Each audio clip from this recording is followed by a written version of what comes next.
fun or has only just begun.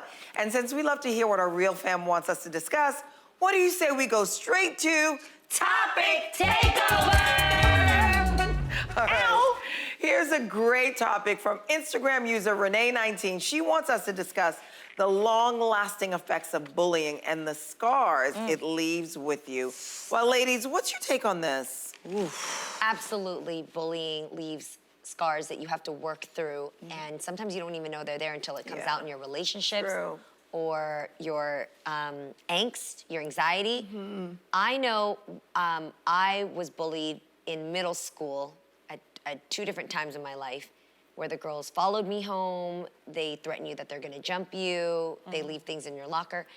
And I remember not being able to sleep at night because I constantly was worried that, like, you don't even feel safe in the 4 walls of your home. You always feel like they can come and get you. And then later on in my adulthood, I noticed that when somebody like mind manipulates you to make you feel lower, but they're actually, but they're doing it in such a way that it doesn't look like bullying in adulthood, but they actually are bullying you. Yes. You don't know how to speak up for yourself. Yeah. And that's what followed me into my adulthood, and I hated it.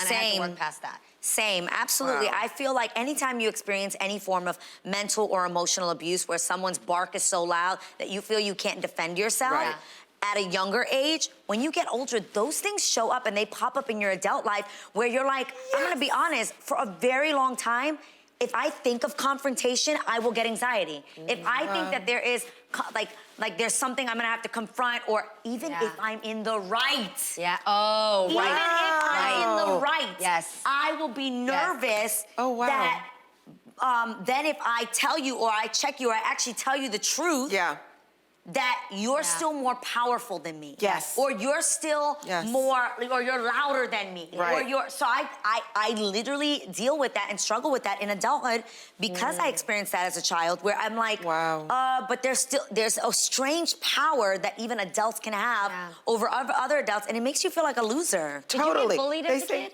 No, but during my teen years, I think, I remember, yeah. They say the short-term effects of bullying: anger, depression, anxious, avoidance of settings in which bullying may occur, and suicidal thoughts and feelings. So people don't understand that. You know, you may say something to someone that stays with them for a long time and affects their every being moving on. And you know what's funny is that we try to say to kids, oh, just brush it off, or, oh, just fight back. I mean, you know, if your child is experiencing bullying, you need to make sure that they get help, because this will affect them for the rest of their lives. And what does that help mean? Like, how do you give the words to someone to stand up for themselves? I think most kids know to go tell a teacher. Right. Tell your parents. But like, in the moment, there's a little bit of a lesson that needs to be taught so that we can carry on into adulthood.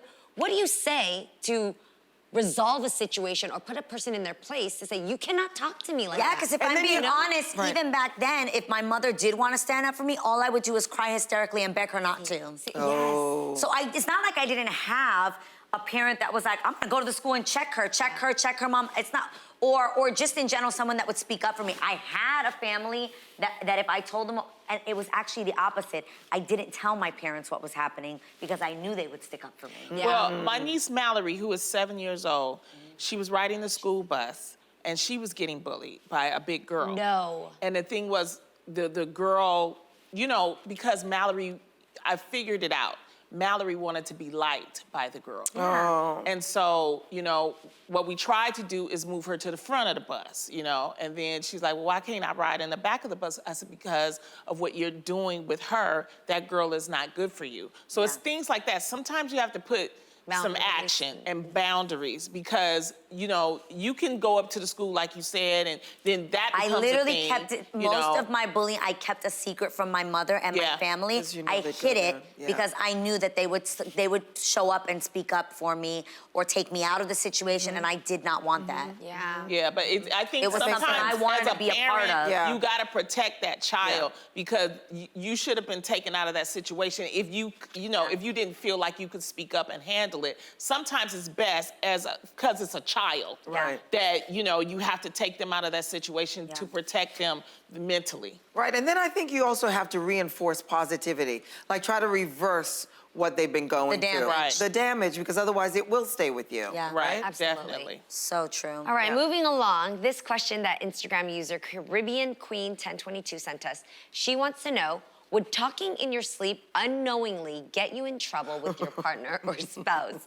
Ladies, Garcelle, care to share? Yeah, I think yes, because even sometimes if you wake up and you have a dream that he was doing something wrong, you get mad at him. Right. These are the facts. Yeah, Yes. you're like, it was Accurate. my dream, but I'm mad at you because that could happen. Oh my So God. I think some My people subconscious do, did it, but you're in trouble. Right, exactly. Yeah. So I think some women probably do listen because you feel like, oh, was it something that he said? Was he talking? Who's he talking to? Garcelle, if Yeah. your man was sleeping next to you and suddenly you hear, "Ay, Maria, Maria, Maria, Maria, Maria."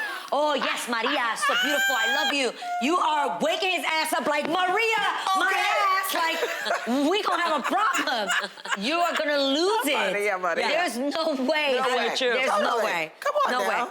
James talks in his sleep. And what he be What's he saying? say? Not He Maria. go full Okay. on movies. No. Full Reciting lines? On, Like what? yes. What's he saying, Yeah. Mommy?